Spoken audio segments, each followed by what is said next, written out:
యేసు ప్రభు వారు ఎందుకు ఆయన ఒక నరునిగా చూసినప్పుడు దేవుడంటే ఎలా ఉంటాడు అంటే, మనమందరం ఎవరము?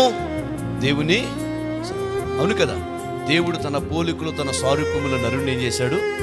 సృజించాడని వాక్యం చెప్తుంది. యేసు ప్రభు వారు దేవునికి నరునికి ఒక మధ్యవర్తి. ఆమేన్.